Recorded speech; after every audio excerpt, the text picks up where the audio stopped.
আসসালামু আলাইকুম। দেশ ও জনপদের সংবাদে আপনাদের আমন্ত্রণ জানাচ্ছি। আমি সাদ্দাম হোসেন। এলজিআরডি মন্ত্রী মির্জা ফখরুল ইসলাম আলমগীর বলেছেন, আগামীতে পর্যায়ক্রমে দেশের গ্রাম অঞ্চলে প্রয়োজনীয় সকল কাঁচা রাস্তা পাকা করা হবে। তিনি আজ জাতীয় সংসদে প্রশ্নোত্তর পর্বে এক প্রশ্নের জবাবে এ তথ্য জানান।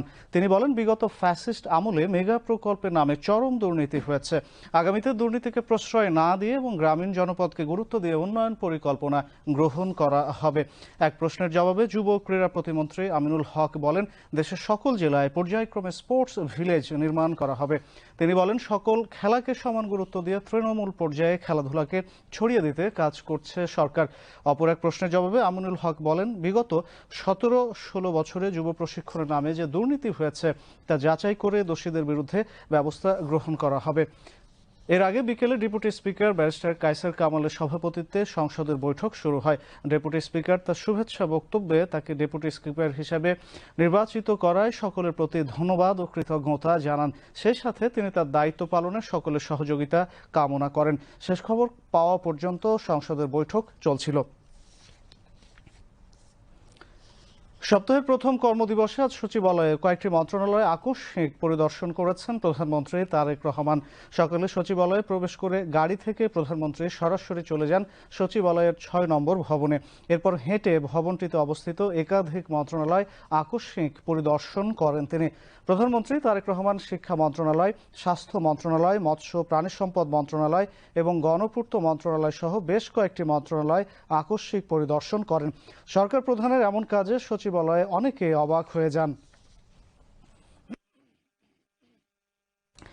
পরিদর্শনকালে প্রধানমন্ত্রী সচিবালয়ের পরিষ্কার পরিচ্ছন্নতা, অতিরিক্ত লাইট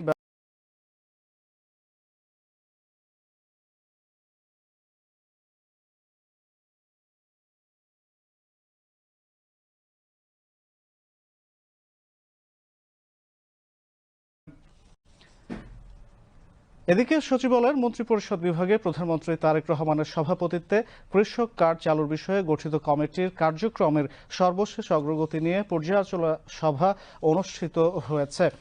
সভায় কৃষিমন্ত্রী আমিনুর রশিদ, প্রধানমন্ত্রীর কৃষি মন্ত্রণালয় সম্পর্কিত উপদেষ্টা নজরুল ইসলাম খান, অর্থ পরিকল্পনা উপদেষ্টা রাশেদ আল মাহমুদ তিতুমির, মৎস্য প্রাণী সম্পদ প্রতিমন্ত্রী সুলতান সালাউদ্দিন টুকু, স্থানীয় সরকার পল্লী উন্নয়ন ও সমবায় প্রতিমন্ত্রী মীর শাহে আলম সহ সংশ্লিষ্ট ঊর্ধ্বতন কর্মকর্তারা উপস্থিত ছিলেন।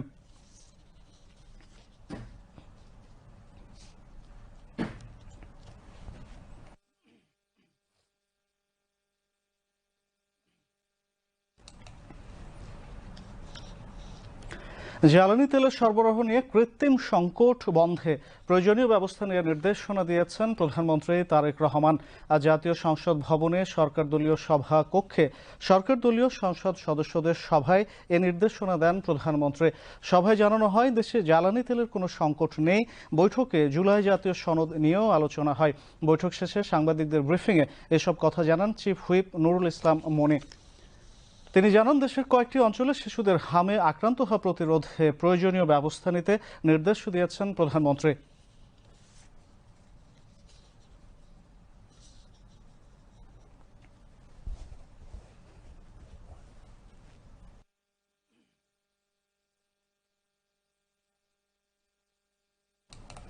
হামে কিছু শিশু মারা গেছেন, স্টার্ন অ্যাকশন হয়েছে তাদের বিরুদ্ধে। মাননীয় প্রধানমন্ত্রী নির্দেশ দিয়েছেন তাদের বিরুদ্ধে ব্যবস্থা গ্রহণ করার জন্য এবং পরবর্তীতে যেন প্রয়োজনীয় সার্বিক ব্যবস্থা গ্রহণ করা হয় এবং যাতে কোনো শিশু আর মৃত্যুমুখে পতিত না হয় তার জন্য প্রয়োজনীয় ব্যবস্থা গ্রহণ করার জন্য মাননীয় প্রধানমন্ত্রী বলেছেন।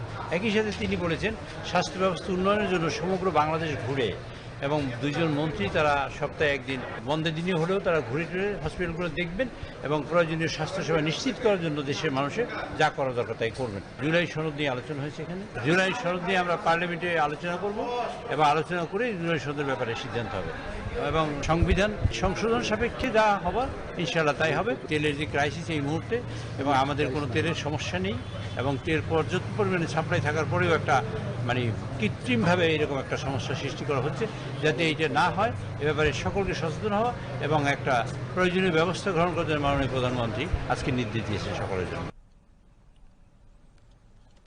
সংসদের বিরোধী দলীয় সংসদীয় কমিটির এক সভা আজ জাতীয় সংসদ ভবনে অনুষ্ঠিত হয়। বৈঠকে সভাপতিত্ব করেন বিরোধী দলীয় নেতা ও জামায়াতে ইসলামীর আমির ডাক্তার শফিকুর রহমান। সভায় সংসদীয় কার্যক্রম পরিচালনায় বিরোধী দলের অবস্থান ও কৌশল নিয়ে বিস্তারিত আলোচনা হয়। বৈঠকে অন্যান্যের মধ্যে উপস্থিত ছিলেন বিরোধী দলীয় চিফ হুইপ ও এনসিপি আহ্বায়ক নাহিদ ইসলাম এবং বিরোধী দলীয় হুইপ মাওলানা রফিকুল ইসলাম খান। এছাড়া বিরোধী দলীয় অন্যান্য সংসদ সদস্যরাও বৈঠকে অংশ নেন।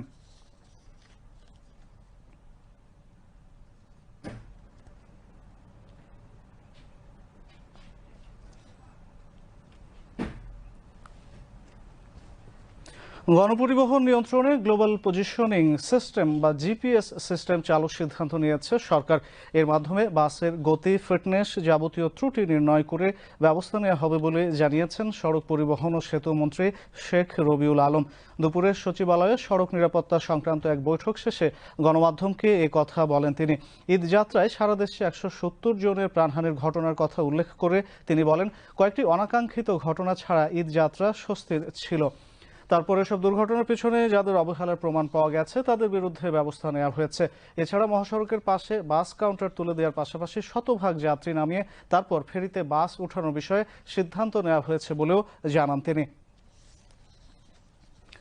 প্রতিরক্ষা গোয়েন্দা মহাপরিদপ্তরের সাবেক মহাপরিচালক লেফটেন্যান্ট জেনারেল শেখ মামুন খালেদ এবং ১/১১ সময়ের আলোচিত সাবেক সেনা কর্মকর্তা ও সাবেক লেফটেন্যান্ট জেনারেল মাসুদ উদ্দিন চৌধুরীকে আগামী ৭ এপ্রিল হাজিরের নির্দেশ দিয়েছেন আন্তর্জাতিক অপরাধ ট্রাইব্যুনাল। রোববার বিচারপতি নজরুল ইসলাম চৌধুরীর নেতৃত্বাধীন ৩ সদস্যের আন্তর্জাতিক অপরাধ ট্রাইব্যুনাল ২ এই নির্দেশ দেন। এর আগে সকালে আন্তর্জাতিক অপরাধ ট্রাইব্যুনাল ২-এ মামুন খালেদের বিরুদ্ধে গুমের ও মাসুদ উদ্দিনের বিরুদ্ধে জুলাই হত্যার অভিযোগ এনে মানবতাবিরোধী অপরাধের মামলায় গ্রেপ্তার দেখানোর আবেদন করে প্রসিকিউশন। সম্প্রতি গ্রেপ্তার হওয়া ২ কর্মকর্তাকে মানব পাচার ও বৈষম্য বিরোধী আন্দোলনের সময় সংঘটিত হত্যাকাণ্ড সংক্রান্ত পৃথক মামলায় আটক করে ঢাকা মহানগর পুলিশের গোয়েন্দা শাখা।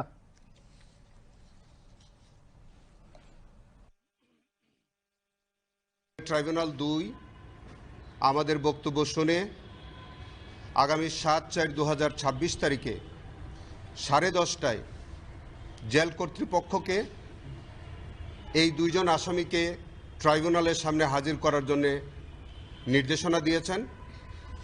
আমরা আশা করি আগামী ৭/৪/২০২৬ তারিখ 10:30টায় ট্রাইব্যুনালের সামনে তাদেরকে উপস্থাপিত করা হবে এবং সেই দিন ট্রাইব্যুনালের যে অপরাধের সাথে তারা সম্পৃক্ত বলে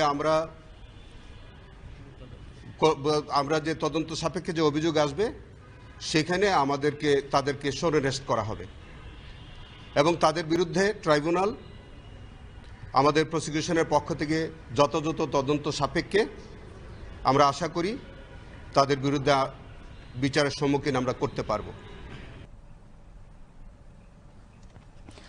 রাষ্ট্রের বিচার বিভাগের কার্যক্রম হবে সততা, নিষ্ঠা ও পেশাদারিত্বের ভিত্তিতে। আজ সকালে সদ্য নিয়োগপ্রাপ্ত অ্যাটর্নি জেনারেল রুহুল কুদ্দুস কাজল সাংবাদিকদের এ কথা বলেন। নিয়োগের প্রথম কার্যদিবসে সুবিচারের ক্ষেত্রে রাজনৈতিক প্রভাব মুক্ত থেকে দায়িত্ব পালনের অঙ্গীকারও ব্যক্ত করেন নতুন অ্যাটর্নি জেনারেল। রিপোর্ট আরেফিন মাসুদের। দেশের 18তম অ্যাটর্নি জেনারেল হিসেবে সুপ্রিম কোর্টের জ্যেষ্ঠ আইনজীবী ব্যারিস্টার রুহুল কুদ্দুস কাজল নিয়োগ পাওয়ার পর গত 25 মার্চ এ সংক্রান্ত প্রজ্ঞাপন জারি করে সরকার। রোববার তার প্রথম কর্মদিনে তাৎক্ষণিক প্রতিক্রিয়ায় সাংবাদিকদের তিনি জানান, প্রধান আইন কর্মকর্তা হিসেবে জনগণের ন্যায় বিচার ও রাষ্ট্রের স্বার্থ রক্ষায় সার্বক্ষণিক কাজ করবেন তিনি। একই সঙ্গে রাজনৈতিক প্রভাব মুক্ত থেকে সততা ও নিষ্ঠার সঙ্গে কাজ করারও অঙ্গীকার ব্যক্ত করেন নতুন অ্যাটর্নি জেনারেল। যে আমাদের কার্যক্রম হবে সম্পূর্ণ সততার ভিত্তিতে, আমাদের কার্যক্রম হবে আমাদের পেশাদারিত্বের ভিত্তিতে, ন্যায় নিষ্ঠার সঙ্গে এবং মানুষের সুবিচার প্রাপ্তির ক্ষেত্রে আমরা আশা করি যে আমাদের এই অফিস সর্বাত্মকভাবে কাজ করে যাবে এবং সহযোগিতা করবে। আমি সম্পূর্ণভাবে রাষ্ট্রের অ্যাটর্নি জেনারেল হিসেবে নিযুক্ত হয়েছি। আমি রাষ্ট্রের স্বার্থে, রাষ্ট্রের কল্যাণে, রাষ্ট্রের পক্ষে সবসময় কথা বলে যাব। নীতি নৈতিকতার সঙ্গে, সততার সঙ্গে, কর্মনিষ্ঠার সঙ্গে, দেশপ্রেমের সঙ্গে, দেশের মানুষ, জনগণ এবং রাষ্ট্রের স্বার্থে যা করা প্রয়োজনীয় আমি নির্মমভাবে সেটা করে যাব ইনশাআল্লাহ। এছাড়া সারা দেশের অ্যাটর্নি সার্ভিসকে আরও আধুনিক ও যুগোপযোগী করবেন বলে জানিয়েছেন রাষ্ট্রের নতুন এই প্রধান আইন কর্মকর্তা। কোনো ভুয়া ও অপতথ্য যাতে প্রচার না হয় সে বিষয়ে সাংবাদিকদের পেশাদারিত্ব ভূমিকা বজায় রাখার উপর গুরুত্ব দিয়ে রুহুল কুদ্দুস কাজল বলেন, গণমাধ্যম কর্মীদেরও তার পক্ষ থেকে সব ধরনের সহযোগিতা করা হবে। এই অফিসটাকে অর্থবহ করতে গেলে আসলে আইনজীবীদের পাশাপাশি সাংবাদিকদের বিরাট বড় ভূমিকা আছে।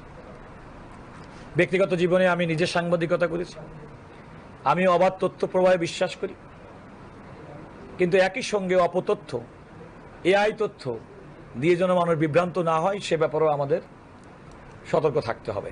আইন অঙ্গনে দীর্ঘদিনের অভিজ্ঞতা রয়েছে জ্যেষ্ঠ এই আইনজীবীর, তবে তার সময়ে সিনিয়রদের দিক নির্দেশনার জন্য সহযোগিতা চান নবনিযুক্ত অ্যাটর্নি জেনারেল।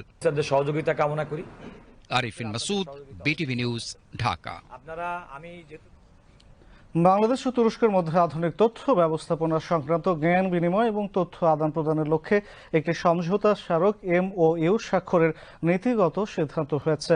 শনিবার ইস্তাম্বুলে চলমান আন্তর্জাতিক স্ট্র্যাটেজিক কমিউনিকেশন সামিট স্ট্র্যাটকমের দ্বিতীয় দিনে তথ্য সম্প্রচার মন্ত্রী জহিরুদ্দিন স্বপন ও তুরস্কের প্রেসিডেন্সিয়াল কমিউনিকেশন ডিরেক্টর পরিচালক প্রফেসর বুরহান উদ্দিন দুরানের মধ্যে দ্বিপাক্ষিক বৈঠকে এ সিদ্ধান্ত হয়।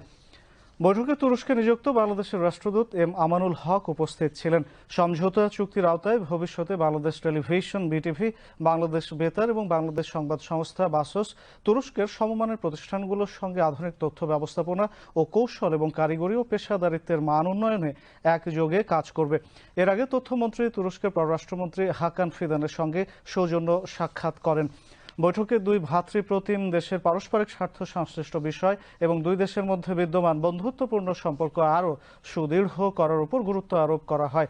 পরে তথ্যমন্ত্রী তুরস্কের রাষ্ট্রীয় সংবাদ সংস্থা আনাদুলু নিউজ এজেন্সির শীর্ষ কর্মকর্তাদের সঙ্গেও বৈঠক করেন। বৈঠকে দুই দেশের প্রধান সংবাদ সংস্থাগুলোর মধ্যে সংবাদ আদান প্রদান ও প্রাতিষ্ঠানিক সহযোগিতার বিষয়ে একটি সমঝোতা চুক্তির ব্যাপারে ফলপ্রসূ আলোচনা হয়।